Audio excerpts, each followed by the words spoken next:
Isang kakanin ang aking gustong ibahagi sa inyo gamit ang kamuti kahoy. Balinghoy kung tawagin dito sa amin sa Ilonggo. From this, may balat pa na balata na magiging ganito na. And then,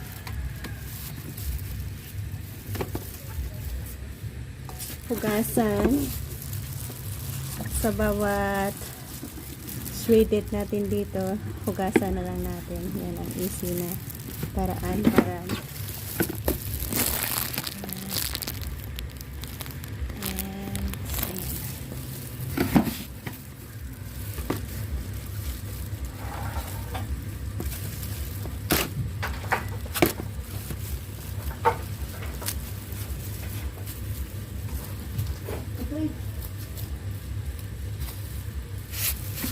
easy lang naman ito.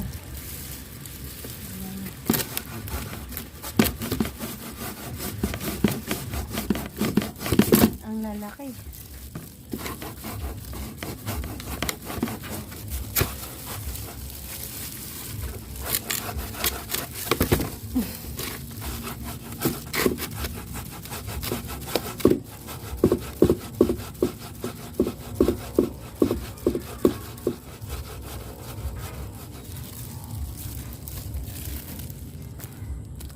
Yan, sobrang laki nga din naman, mabigat.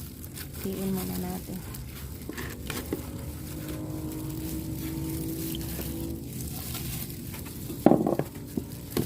Grabe oh, sobrang laki oh.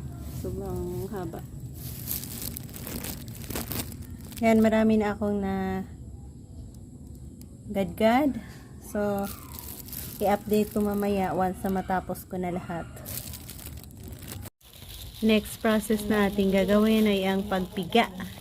Yan, pigaan natin para matanggal ang existing water niya.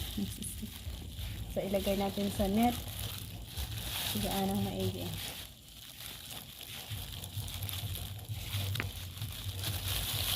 Yan, 4 na net. Ayan lang na, pigaan natin. After na mapigaan, dry na. So, ganito niya ang kinalalabasan niya. So, pag dry na siya,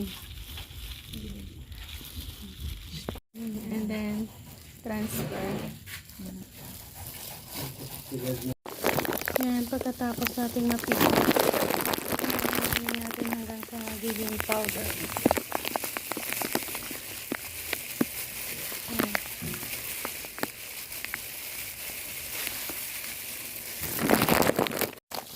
Tapos ng powder, lagyan ng asukal.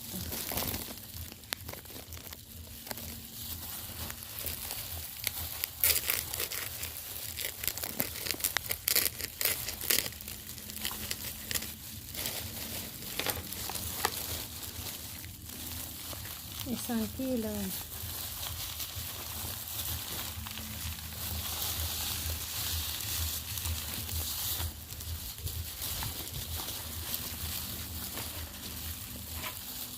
Dua. Tuma pa.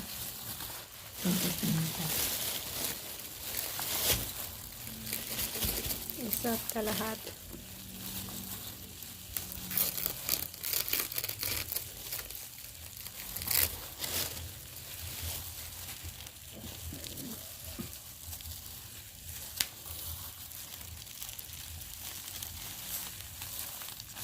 Nahaluin na igi hanggang sa mag-fully mix sila. Lagyan natin ng muscovado para pampakulay. Ayan siya.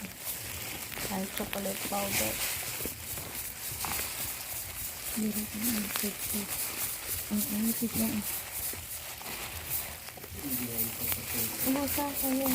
Ang food mo lang madagdag. Lusa. Ano ka lang ka rin? Balat na sa plastic.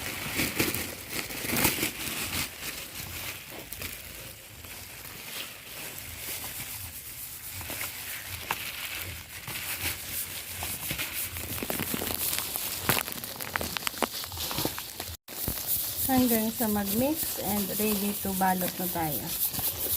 Ayan guys, balot time na tayo. Mold lang hanggang sa pwede na siyang mabalot. Ayan, gawin natin yan sa lahat ng ito.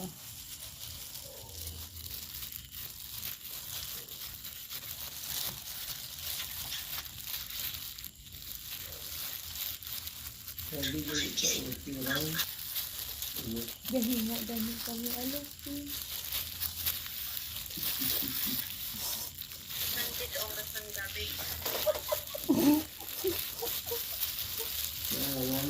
Naalangan.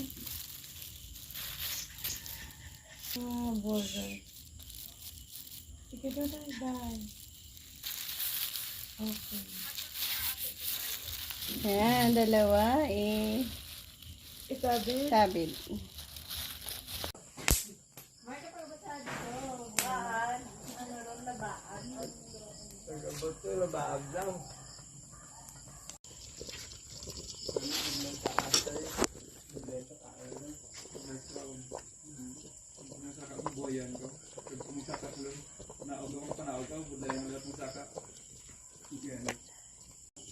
Pagkatapos natin pakuluan at nalamang luto na. Siya, ang ganda.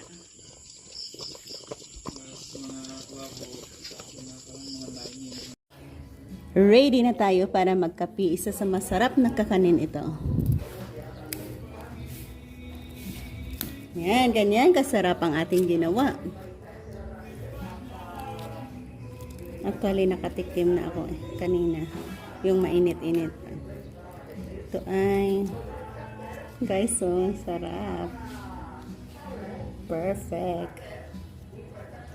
Perfect nating naluto. Ang ating kakanin ito. Sarap.